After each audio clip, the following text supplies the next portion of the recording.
Today I spoke with Zuby, a man who has grown over the last few years, exploded on Twitter.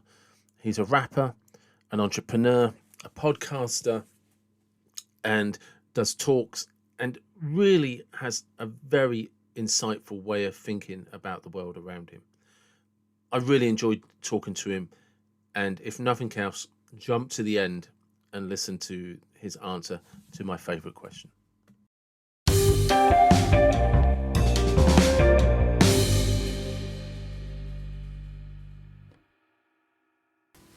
Good afternoon.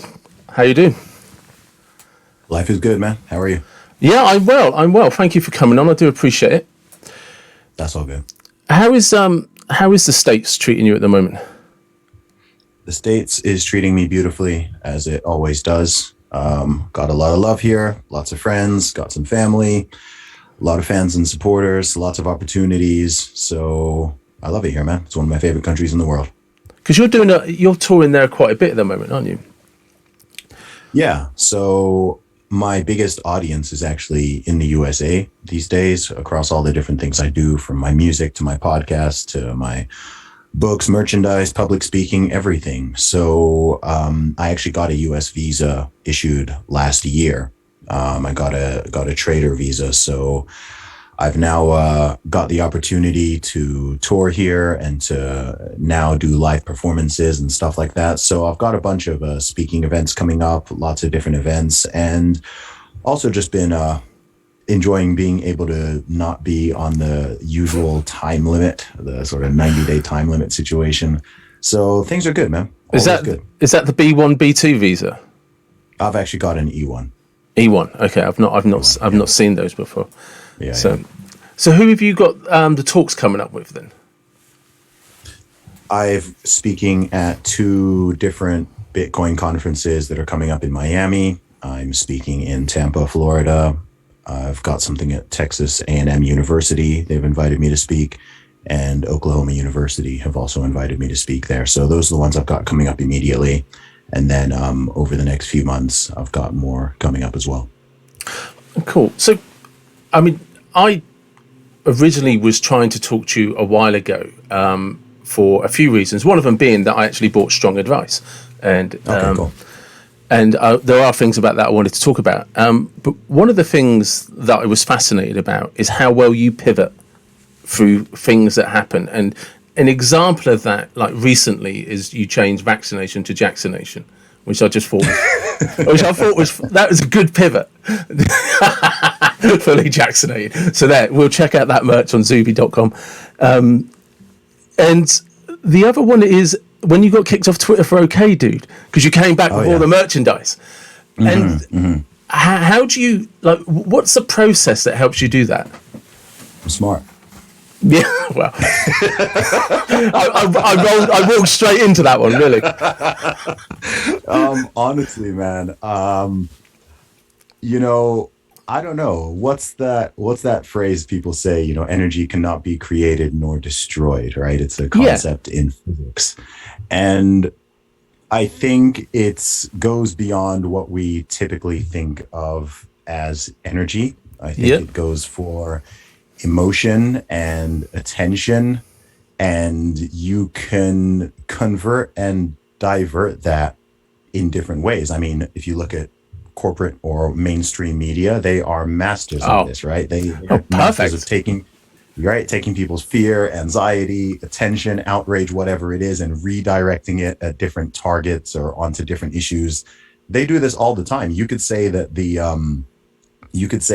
sort of tension and anxiety and fear in the world, you could argue that it's always been there, right? It hasn't been created or destroyed. It's just been put towards different things at different times. What time it's pitting the people against each other on this time it's going towards some type of war effort. This time we're redirecting it towards a virus and a pandemic effort. And then we're going to change it and we're going to flip it to this. So I think I do something similar. I guess it's kind of like this judo where if negative energy comes towards me, I, as a creative individual and as an entrepreneur, can convert that energy into something positive. I can convert that energy into financial gain. I can convert it into more followers or a deeper loyalty with the followers I already have. So that's what I did, because you can respond to anything in different ways, right? So the OK Dude is a perfect example, because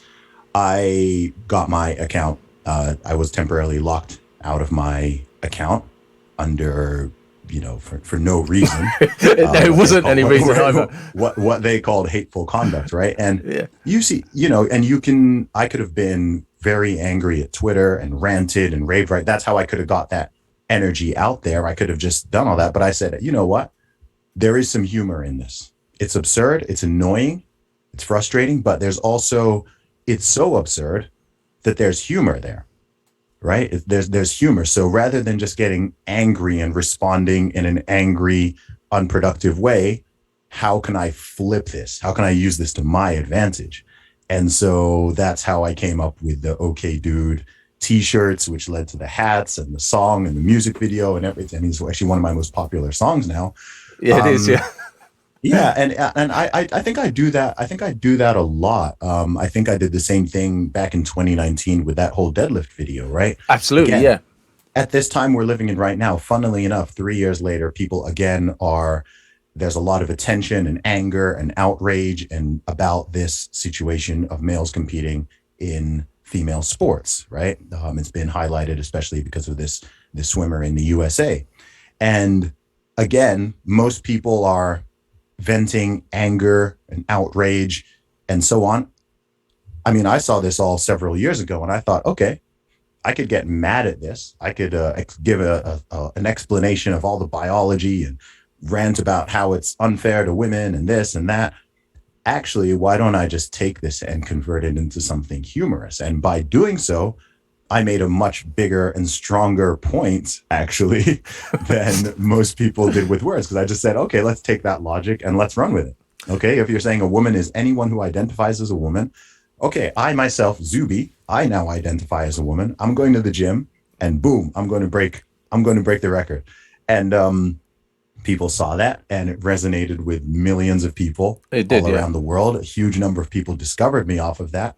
And then again, from that attention, I was then able to take that attention and put it towards other things that I do and that I've built and I've created, which I actually want more attention to be on, right? It's cool and it's funny that people identify me as the British women's deadlift record holder. That's a joke that's going to be going on, I guess, for the rest of my life. And you'll dine on it. You'll dine out on that for a while. I've accepted that one.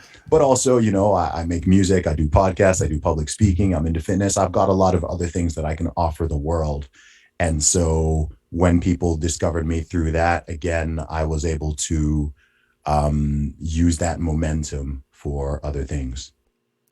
Because for people that aren't aware, there was the women's world record for deadlifting, but the OK Dude was, you actually got kicked off Twitter for replying to somebody OK Dude without knowing what preference or how they wanted to be identified. But then Twitter also became the biggest platform for promoting the merchandise for OK Dude. Yes. And it's just like the flip of 180. We'll kick you off for saying that. Oh, by the way, now we're going to share that with hundreds of millions of people. It literally trended on Twitter. When life gives you lemons, you make lemonade. I think a lot of times in life, you can look. I get angry at things. I feel outraged at things. I get upset like everyone else. I'm not the most emotional person out there, but I'm still a human being. But I always think of, okay, what's in any given situation, any challenge, there's always a seed of opportunity as well. There's always a way to use a situation. No, let me not say always. There's usually a way to use a situation to your advantage, or if not, there's always a way to reframe it in a way that is at least more positive and optimistic. I think this is one reason why we all in a way live in our own individual realities, because we all frame the world and the things we see and the things we hear and the things we experience. We all frame them in different ways. You can have two individuals who have gone through an identical experience even, not even just a similar one, that you could have two people who literally went through the exact same thing, and one person uses it to become stronger and more inspiring and to learn lessons and maybe to help other people, and the other person uses it to become a permanent victim, or to give themselves a permanent alibi for not being happy or not being successful. And they just stay in this malaise and this negative state for years or even decades or an entire lifetime because of a particular thing that they experienced. And so I think it's really important for people to learn how to, I think reframing is a Yeah. very important mindset technique, because life is rough. Life is hard. There's ups and downs. Even if you are a fortunate person, you're going to have tragedy. On a basic level, every single person in this world is going to die. Hmm. Everyone we love is going to die. We are going to die. Our family members are all going to die. Our friends are all going to die.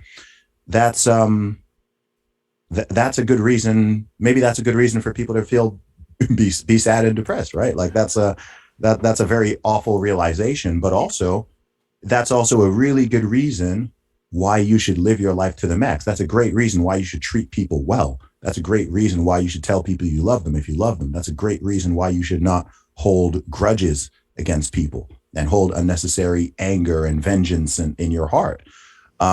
So depending on how you flip that same fact, it is just a fact. But depending on the way you look at it, that can be something that really motivates you and makes you positive and makes you treat people better. Or it could be something that puts you in this sad and sorry state of, depression and just feeling this constant sadness. So how do you manage to do that then when you're hurting?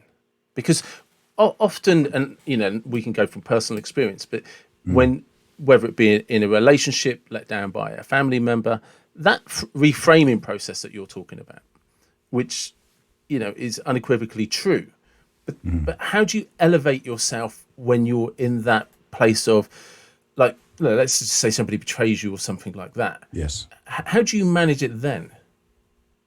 It's hard. I mean, I think it depends on the situation, Yeah. and every situation is different. I think the first thing that's worth saying perhaps is that it's okay to hurt, Yeah, right? of Like course. that's normal, right? There's certain circumstances in life which are going to hurt, and they're going to hurt sometimes for a long time.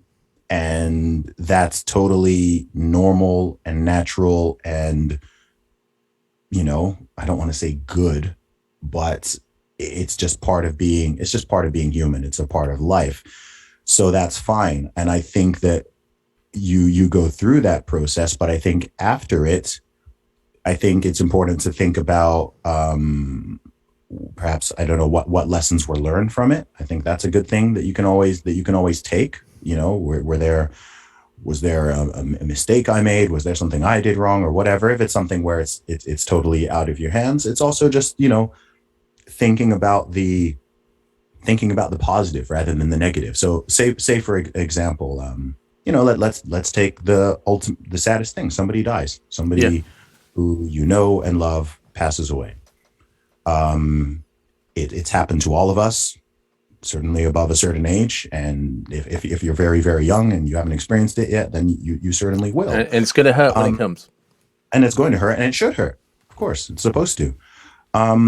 But you could then forever spend the rest of your life just thinking about the loss. But what about thinking about and being happy for the memories and celebrating that person's life, and being happy that you had this opportunity and you've got the things you learned from this person and the times that you had and all of that, and you can be grateful for that. Of course, it's going to be balanced with a sadness from that no longer being there. On a less extreme level, you could have this with a relationship that comes, a relationship that comes to an end. Yeah. Lots of people, billions of people have been through this, and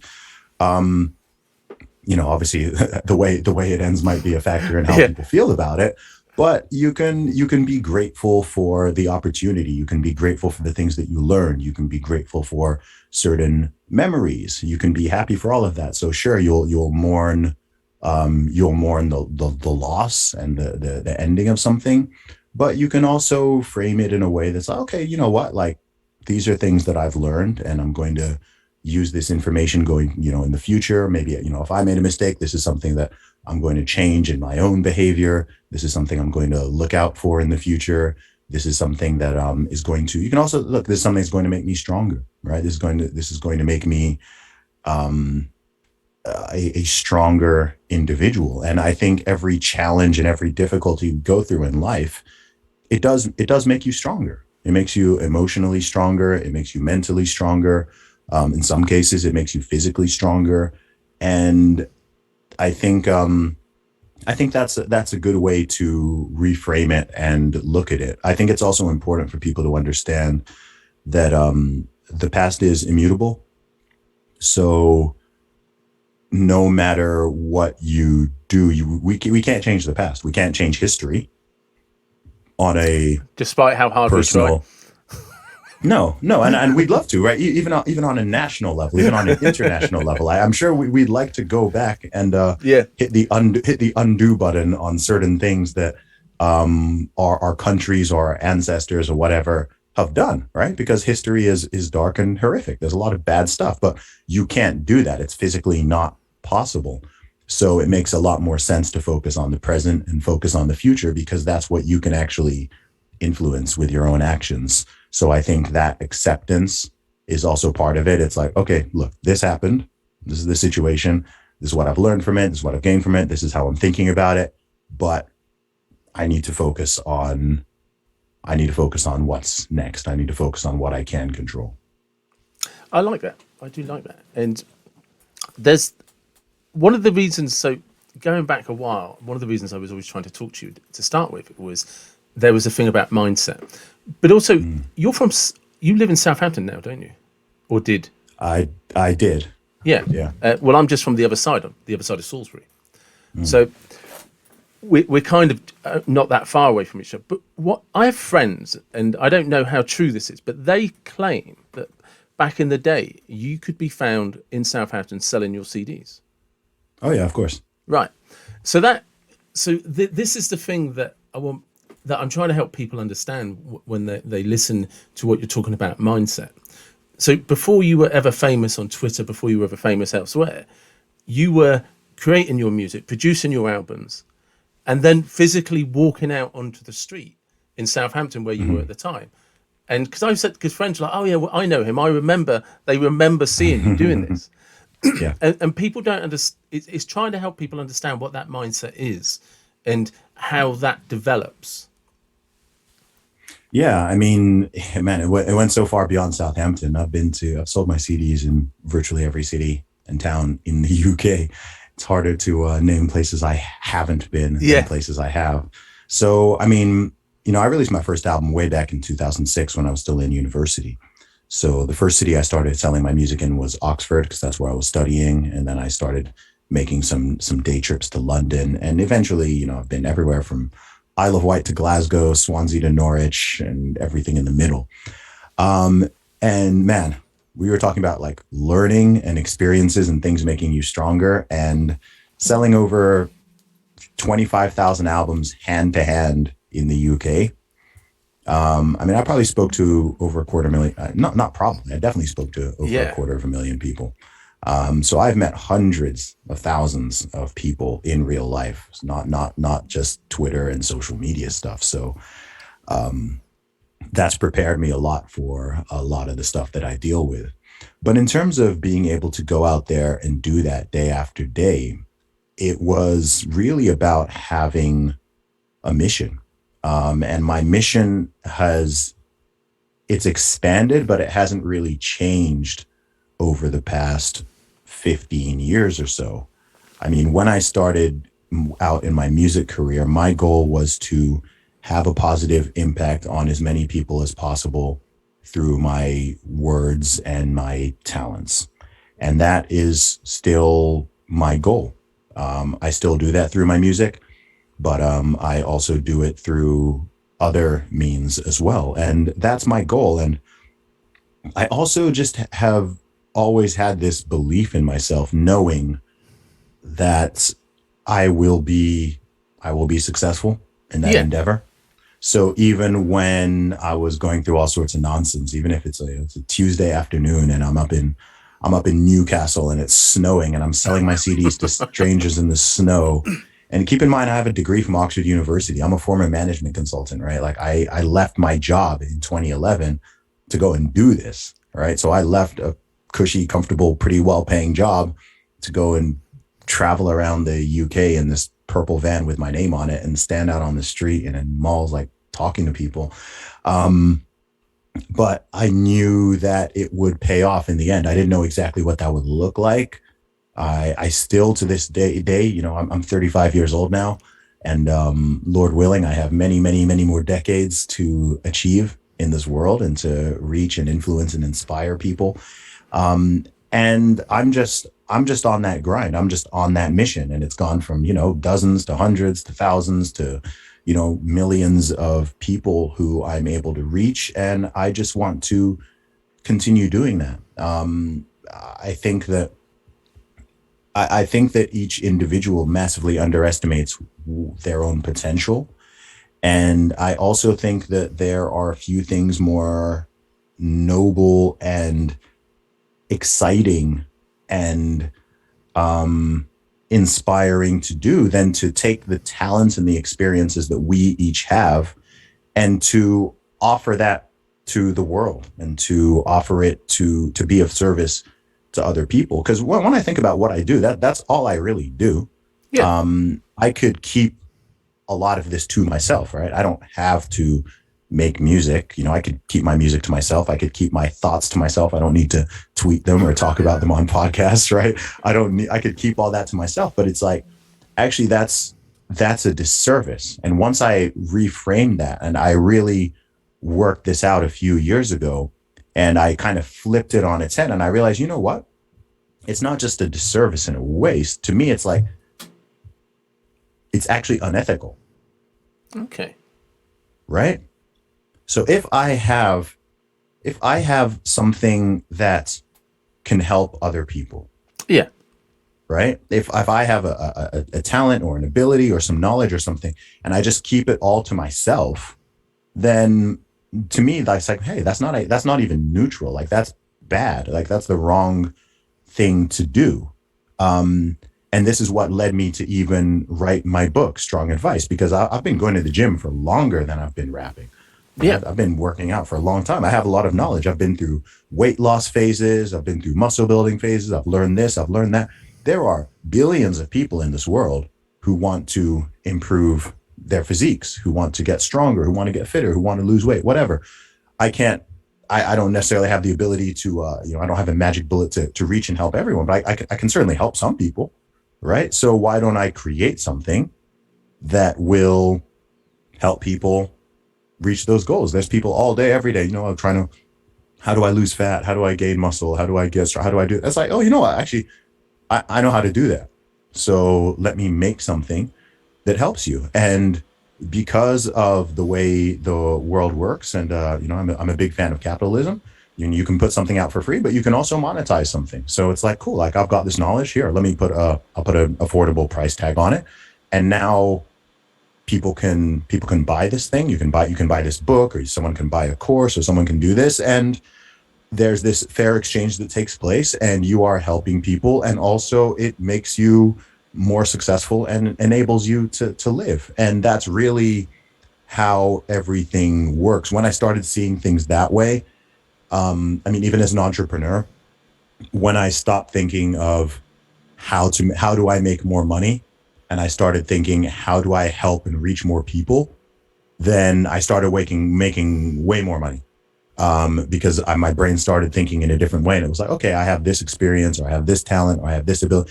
Cool. Let me make something with that. Let me make a product out of that, and I'll make that available to people. Cool. Okay. I have this ability, or I've learned this thing. Cool. Like, let me help this. Let me coach this person. Let me create this course. Let me write that book, whatever it is. And I think we all have the ability to do this because we all have different experiences and talents and abilities and skills. And there's no person on this earth who's a, you know, a master or even competent at, I'd say even most things, right? Yeah. Like if my car breaks down, like I don't know how to, I need to take it to a mechanic, right? If there's an Yeah. electrical issue, I need an electrician, right? I don't. Yeah. There are very few people who know how to do. You know, there aren't many people who are doctors and surgeons and mechanics and electricians and plumbers and musicians. And it's like no, like you know how to do. Most people are like really good at like a couple of things, and you offer that to other people, and that's actually how our whole economy works. I don't think most people think of it that way, but if you think every single person who has a job or a career, you are creating or part of a product or a service that helps other people to some extent. And then there's just that exchange that's constantly going on. So we're actually constantly trading every single day. We're trading all the time. People say they don't like sales, but it's like you're always selling. Like well, all of us, Yeah. we're always selling, we're always trading, we're always exchanging. Not always for hard cash, but it's how we are. It's how we're all operating. And if you want to even be successful, I think the best way to think of it is like, okay, what do I have to offer? Like, what am I good at that people want and need? And how can I offer that and reach as many people as possible with it? I think that confuses a lot of people, though, doesn't it? When people say, "Well, what am I good at?" And this is one Mm, of the reasons I wanted to talk about when you were selling CDs, because mhm, people will always say, "Well, it's okay for him because he's here," and it's just like, no, no, mhm. you have to backtrack. 'Cause like you said, Yes. you had a belief in what you could do and what you could achieve, but you Mhm, didn't know the answers to that, other than it didn't lie in the management consultant role. mhm. So you then just like you said, up and down the country, towns, cities, everywhere, selling your CDs. And but so people, which I find fascinating because, like I said, it's. But then you said something about it's unethical not to, and I think if people look at things like, well, actually, maybe I am a, you're a mechanic, maybe you're a good carpenter, what a chippy or whatever. It's Mhm. unethical not to provide a service for people that are in need of that service, and Yes. I think we worry too much as people about judging how that's received rather Mhm. than focusing on who wants to receive it. And Absolutely. I agree. And I think, you know, the truth is we're very people are more sensitive to um to negative emotions and negative feedback than positive ones. And I think that makes sense as for our survival as a species. yeah, But it's something you have to be able to overcome. And I think a huge difference between people who could be considered successful and those who aren't is the willingness to face the possibility of failure, face the possibility of criticism, face the possibility of some people not liking you or some people not appreciating what you're doing or whatever. Because if you refuse to, you know, like, people often use these sports analogies, right? Like yeah, if you refuse to, the only way you're never going to miss a shot is by never taking one, one hundred right? percent. That's the truth. If you never want to miss a shot, then just don't even take one. So the person who scores the most goals or shoots the most baskets in basketball or whatever, it's going to be the person who's most willing to risk missing, right? If you're a salesperson, the person who's often going to make the most sales is the person who also gets the most rejections, right? And this Yeah, is something I literally learned when I was selling my CDs. It's like, cool. I found typically, to give you like some actual numbers, depending on what city I was in, on what day of the week it was, typically I would need to talk to 6 to 10 people to sell a CD. You could say seven, right? So if I want to sell 10 CDs, okay, I need to talk to 70, 80 people, right? So 70 people need to say no in order for me to get 10 yeses. And I would actually do that when I was out and about on the street. I would go around and I would count the rejections, yeah, right? Because each one is getting me closer to a sale. So sometimes if I'm towards the end of the day and I'm tired and I've already sold a good amount of CDs and made a decent amount of money, and I kind of want to pack it in early, I'd be like, all right, I'm going to get 50 more rejections. 50 more. I need to get 50. I need to get So 50 not more sales, rejections. rejections. No, 50 more rejections, because that means I need to do that many approaches. Yeah. Right. So I'm going to approach 50 more people. And lo and behold, sometimes I do 50 more. Wow, I end up selling 15 more CDs, or I end up selling 5 more, sometimes 20 more, depending on the success rate.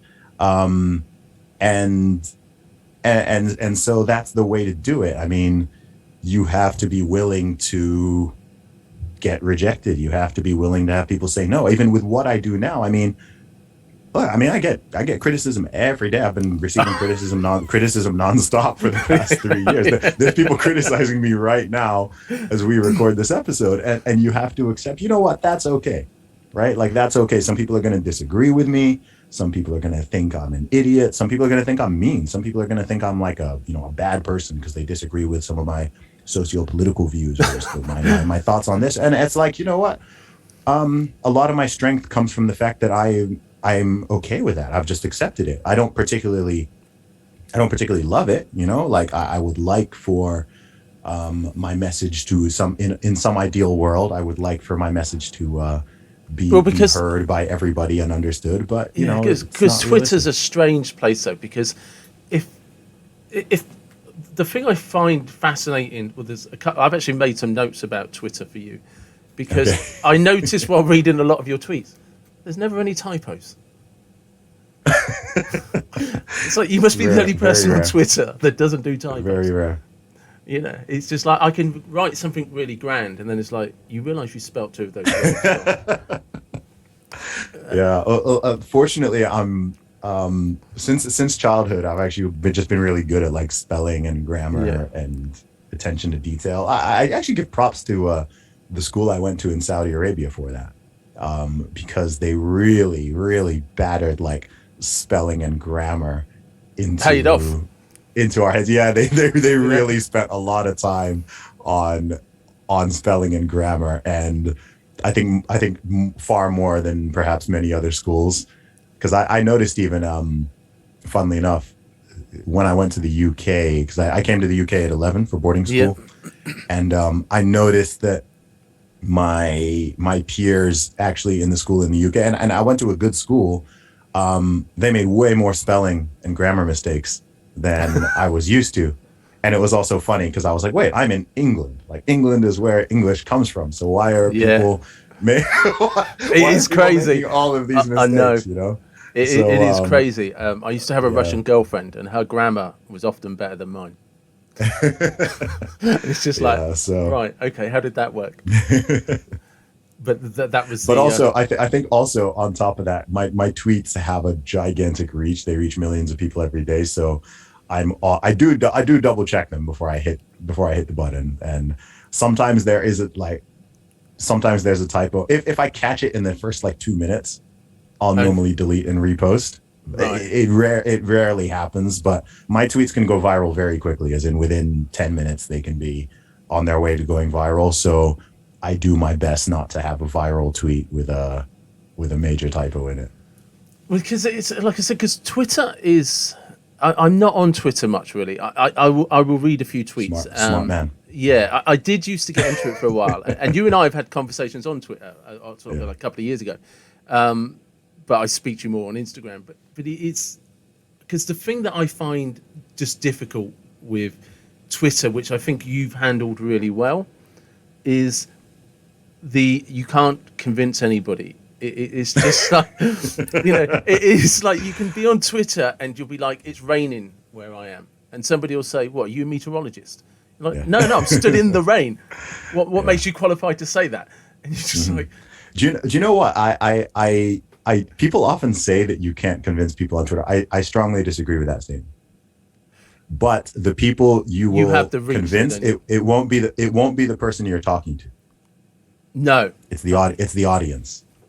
So a lot of times, okay, I'll give it a little secret, because a lot of people often ask me, Zuby, why do you respond to some of these like low follower troll accounts or whatever that disagree with you? No, not even trolls, just like some people are like, dude, like why you even responding to this person with 47 followers? And I'm like, it's not for them.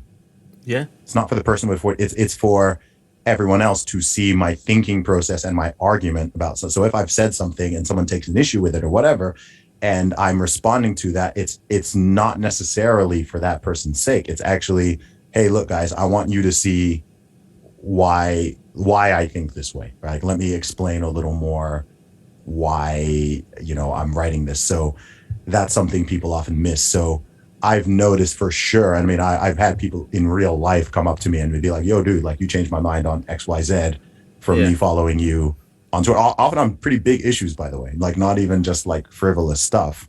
And so people are always watching. So if you post a tweet and 100 people comment, it's probable that like, That's a bad day for you though if 100 people comment. Oh, no, I mean, 100 comments, I'll get that within 10 minutes. You do though. If that, yeah. So I get more than one interaction per second. I've worked out. That's crazy. So yeah, it is crazy, and it's too much volume, and you can't respond to everybody or try to convince everybody. But it's just like, look, also, I enjoy conversation. I enjoy debate. I enjoy the battle of ideas, as people call it, and so on. So I just like to put my thoughts out there. Also, I don't think I know everything, right? Like I there's a lot that I don't know. So I actually ask a lot of questions. A lot of my tweets are genuinely questions, and I want to see other people's thoughts on it. Oftentimes my tweets are reminders to myself. Right? Yeah. So I'm not even necessarily saying that, especially if I'm writing something about, I don't know, nutrition or physical fitness or mindset or whatever. I'm like, this is a tweet to myself as much as it is to everyone else, right? I'm not here saying I'm perfect at this thing. It's like, I'm tweeting this to remind myself, like, okay, like this is how you should think about this, or this is the way that you should, consider doing this or whatever it is. And also it's, and this is important. I think also it's words. It's all words. And so a very common question I also get is, man, like, how do you deal with all the negativity? How do you deal with the backlash? How do you deal with when you get these mobs after you or whatever? And I'm like, dude, like it's words, sometimes it can be annoying.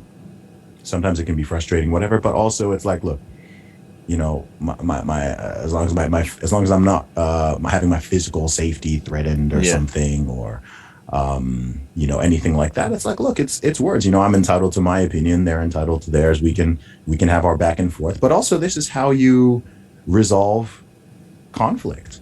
There's only 3 ways to resolve conflict, right? There's words, there's separation, segregation, divorce, and there's physical violence. That's all there is. Those are the only 3 options. So I'm a big fan of words, because to me, words actually, it's like a pressure valve. Like it's I'd rather people, even if people are shouting at each other, I'd rather they're shouting at each other than they're throwing bricks and punching and stabbing each other. And so it's like, look, ultimately it's words. If it's getting too much, you can always log off. Like, you're not forced to sit there and stay there. One of the best advice I was ever given when I was a young guy was, if you have a problem with somebody, go and talk to them about it. Yeah. Because 9 times out of 10, they're not even aware that you reacted to something they did that way. Mm-hmm. And even if they were aware of it, you have an opportunity to correct them for it. Yes. But what it doesn't do is fester in you like a poison. Mm-hmm. Mm-hmm. No, that's really important. It's really important. And I think, as a child, that's something it took a while for me to learn, because I have a natural tendency. My sort of default mode is to bottle things up. Yeah. Right. I'm somebody that dwells on things. Yeah. That's kind of my default thing. So as I've grown older, I've had to kind of, because I'm conscious that that's my natural tendency, I've had to learn and make a constant effort to, okay, if I do have an issue, I do need to put that out there, or let that person know, or whatever it is. And I'm a work in progress. Like I'm a work in progress, like everyone else, man. It's funny because I think I mean, I see all sorts of criticisms about myself, but one criticism I see, What the one that the funniest one that always makes me laugh, and I'm sorry I didn't mean to cut you off, is as okay. soon as you said that, I remember somebody accusing you of being a white American, and that just and people you were like, do you even look at my profile picture, people?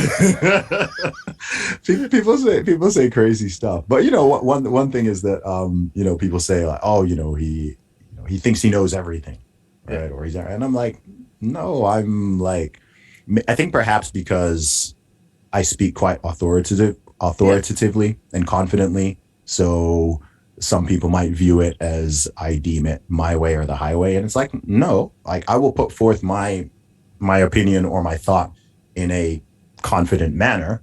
But that doesn't mean I think it's just my way or the highway and closed thread, conversation closed. It's like, no, like I've never disabled responses on any of my posts or any of my, like, no, it's like, you're welcome to retort, right? I don't yeah. block people easily.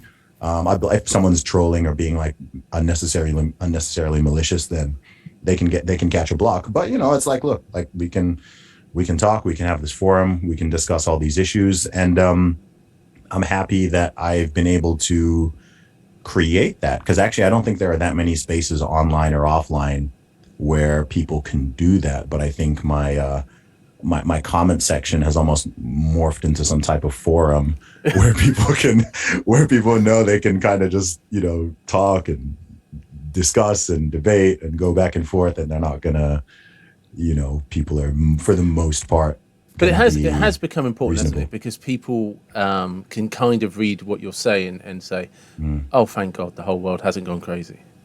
Yes, yes, and like and I think so much of what I say, I honestly don't think it's funny. It's funny because we were talking about how all my stuff started. So even with my music, you know, in many ways, I should be like one of the least controversial people on earth. Yeah, I don't have views that are radical or extreme or crazy or whatever, or like, you know, that are flip. It's just like, yo, a lot of stuff is going crazy, and a lot of people have been feeling this way for many years, especially in the Western world.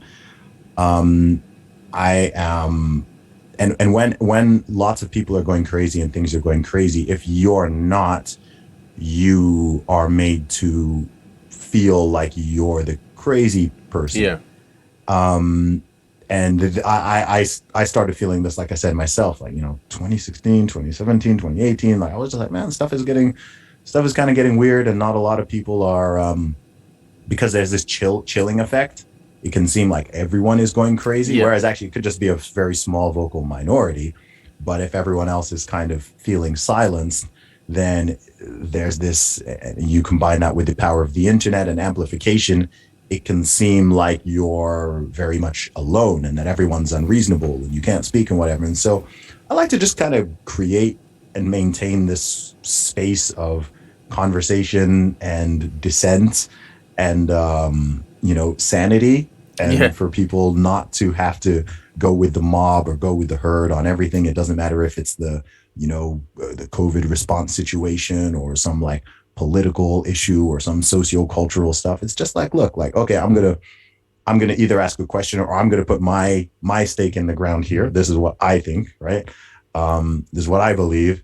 And then, okay, you're welcome to agree with me. You're welcome to challenge it. You're welcome to whatever. You know, I'm not gonna insult you or yeah. disrespect you or attack you or whatever if you have a different viewpoint than me.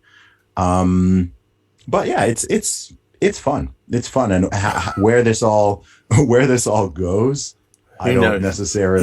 I don't necessarily know, but I think it's a beautiful dynamic, and I'm very happy and proud of what I've been able to create, especially seeing it the real world effect as well. Because it's one thing seeing numbers going up online and saying, oh, you know, I got this many followers or views or listens or whatever it is. But it's another thing where you're, you know, traveling to different cities all around the world, and people know who you are and appreciate what you do. And you're able to meet people, you know, when I do meetups in different cities or things like that. And it's, you really see the impact that you're able to have. A lot of people say, oh, you know, Twitter's a waste of time, Instagram's a waste of time, all these things are a waste of time. And I was like, no, like these are very powerful, very, very powerful platforms that you can use to, yes, they can be annoying, Yeah, of course, but the people you're able to reach through them and connect with, and the way that you can parlay that into real world interactions and connections.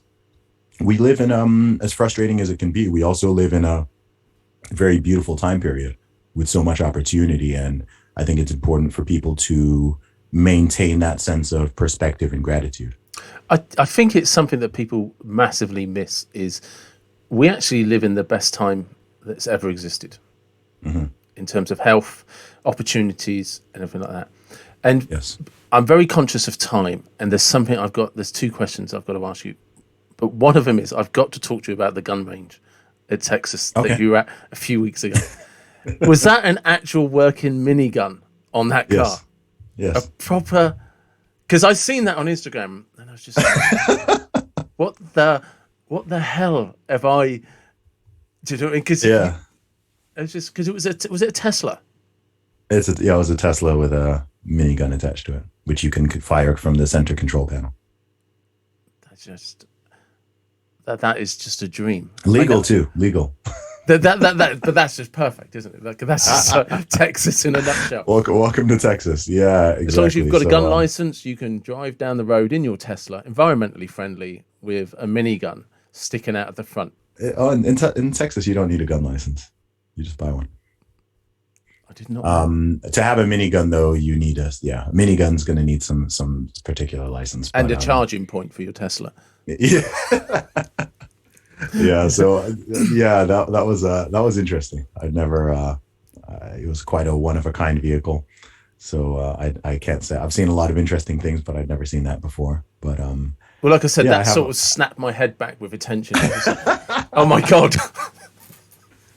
Yeah, it's. I think it's also especially funny for people like from the UK or Europe or something, where the attitude towards guns is very different, and then you're just seeing these like sort of, you know, my friend there also had like he had like an anti-tank gun, which has like a 2 mile range. You can take out a tank with it, and I was just like checking with him. I'm like, this is legal, right? Like, this is all. He's like, yeah, this is all legal. It's crazy because I've forgotten how to pronounce his surname properly. He's a bodybuilder. I think you interact with him on Twitter sometimes. Mark Lobliner.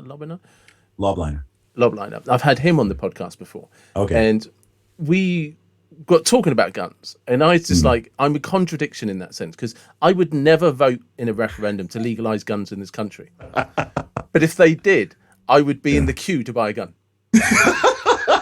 That's hilarious. Yeah, I know what I'm like. I'm being honest. I know what I'm like. It's just like, no, we can't have guns in this country. Nobody needs to carry a gun. Yeah. By the way, we've passed a law. You can all have a gun. Okay, I'm going to go and get one. And I'll be, what can I have?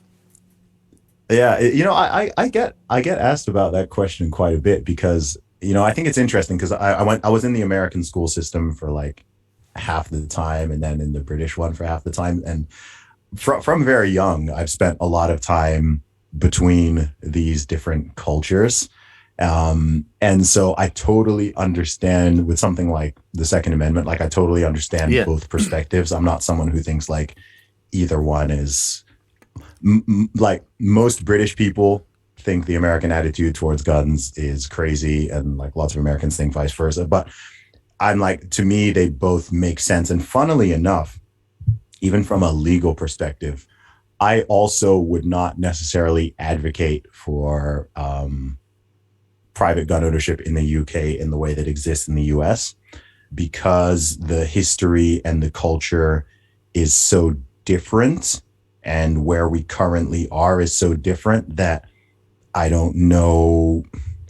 I just don't really think it would work in the same way that, you know, it's, look, here, let's give another example. Okay. Alcohol causes a lot of problems and a lot of deaths in the UK and many other countries. Banning alcohol in the UK, no, it's not going to do anything. Right? Yeah, so I grew up in a country where alcohol was illegal. Okay, I grew up in Saudi Arabia, and keeping it illegal there works and makes sense because of the cultural context, the religious context, the history, whatever, right? I would never go to Saudi and advocate for the legalization of alcohol, right? Like, Yeah. no, because it's a very different cultural context. So I think with like guns between the USA and say the UK, um, that's part of it as well. It's like, well, in the culture, and also there's already 400 million plus guns in the country, right? And they're not giving them up. So even no, right? The whole reason they have them is so that it's primarily actually to defend against a potentially tyrannical government, which in the past couple of years we've seen is not a people thought that was not possible. But I think one reason the USA did not get encroached on as hard as some other places did, like Australia and Canada and New Zealand, is the Second Amendment. So I still, to this day, and it's a whole massive topic that we don't have time for right now, but I cannot understand how we got where we are. How people who just, okay, the government who I've never trusted in my life and the media I've never trusted, they're all telling the truth and I'm going to do exactly as I'm told. And you're just like... Fear.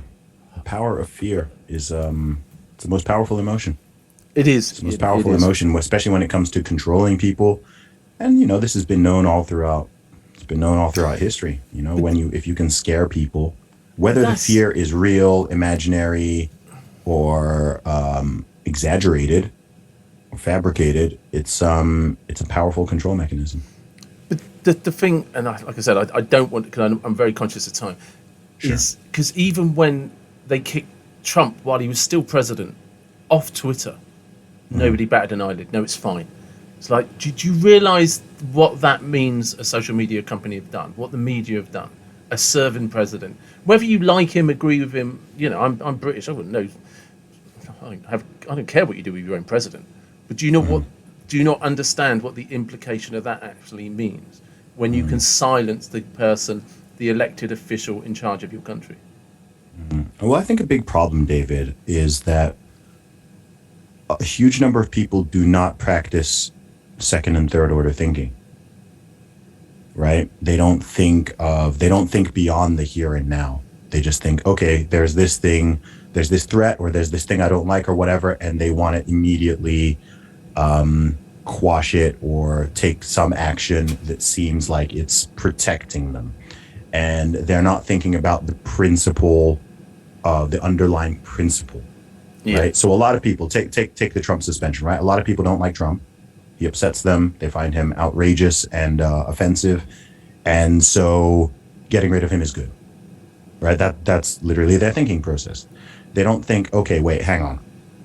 What are the implications of these platforms having the power and the ability to deplatform not just a random person, but the sitting president of the most powerful country in the world, arguably the most powerful man in the entire world.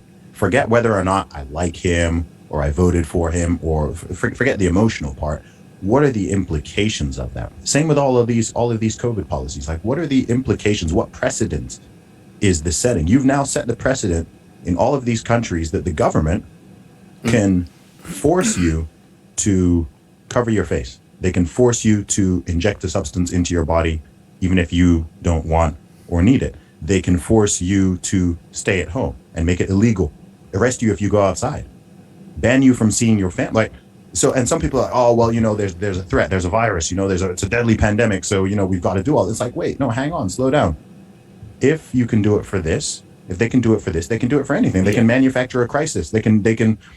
You've given them the space to do this now. You've given them these tools and told them essentially it's okay. Many of you even advocated for it.